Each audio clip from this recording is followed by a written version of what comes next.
First Day at School by Emmy S. Herman. Pictures by Ruth J. Flanagan.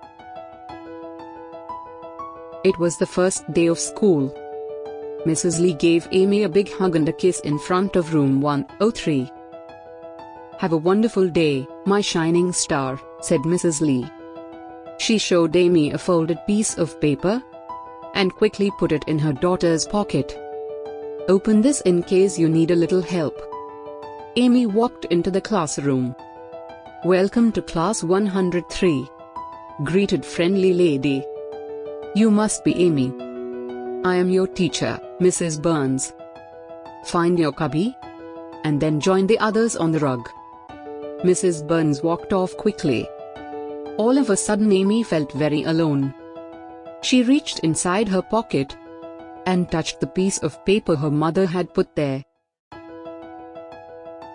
"Amy, your cubby is next to mine," said the girl with red hair. "Thank you," said Amy. She put her lunchbox in cubby marked Amy, and the two girls walked over the rug. "Today we will meet new friends and learn names," said Mrs. Burns. One at a time she called out children's name and put on name tags. The girl with red hair got up. Her name was Katie. Amy waited and waited for her name to be called. She started to feel bad and remember the piece of paper in her pocket. "Amy Lee," called out Mrs. Burns. Amy got up quickly and quietly. Mrs. Burns put on Amy's name tag and smiled. Then Mrs. Burns told the children about the activities for the morning. Amy chose block corner. But when she got there, 3 boys were already building a castle. There was no room for Amy, and she began to feel alone. Amy put her hand in her pocket and touched the paper. "Do you want to help make a moat?" "Every castle needs a moat," said a boy named Ben. "Okay," said Amy. She made a moat with Ben, Perry, and Gabriel. When the principal came in to meet the children, she said it was the nicest moat she had ever seen. Soon it was lunchtime. What a big, noisy place, Amy thought. Mrs. Burns spoke in an outdoor voice. "This is your table. You will sit here as a class the whole year. Children who eat hot lunch, please follow me. Rest of my class may begin to eat now." Amy looked for Katie but she could not find her. She sat down at one end of the table. All around her children were talking and laughing. But Amy felt alone. She just stared at her lunch box. Then Amy remembered the in her pocket. She reached inside and felt it. Just then Amy heard her name. It was Katie. "May I sit here?" asked Katie, carrying a lunch tray. "Sure," said Amy. "I was looking for you.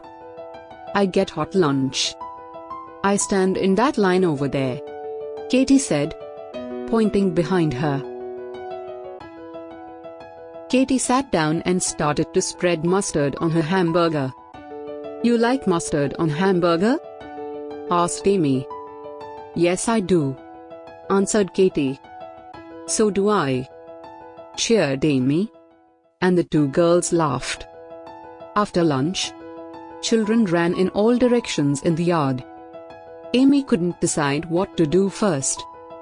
There were monkey bars, slides, 2 jungle gyms, tire swings, and seesaws.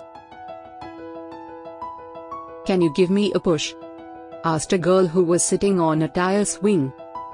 "Okay," said Amy. So she pushed and pushed and pushed. Soon the girl was swinging very high. "Wow," giggled the girl. "You are good. What is your name?" "Amy, what's yours?"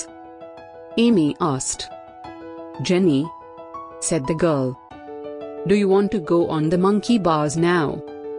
asked Amy. "Yes," answered Jenny.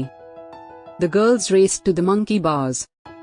But just as they got there, Amy tripped and fell.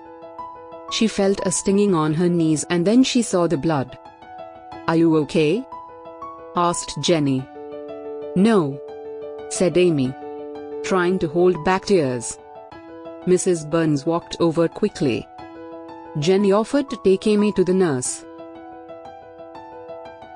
The school nurse washed Amy's knees and gave her a bandage for each. "Last summer I fell and got stitches right here," said Jenny, pointing to the tip of her chin where a faint scar remained. "Ugh," said Amy, forgetting about her own injury. "Did it hurt?" "Did it ever?" Jenny said dramatically.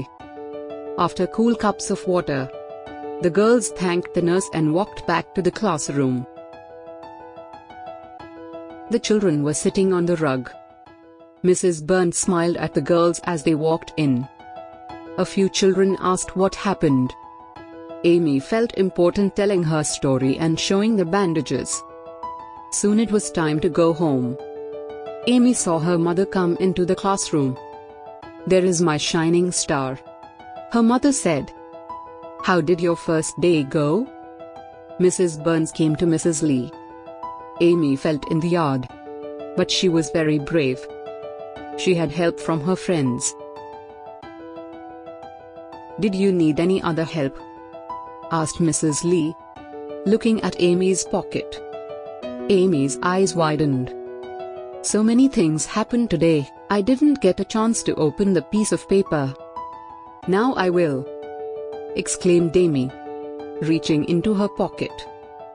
She opened the paper and discovered a shining new star sticker. Amy smiled and looked up at her mother. "I think I was shining star today without this after all," she said. The end. Thanks for watching and please subscribe my channel.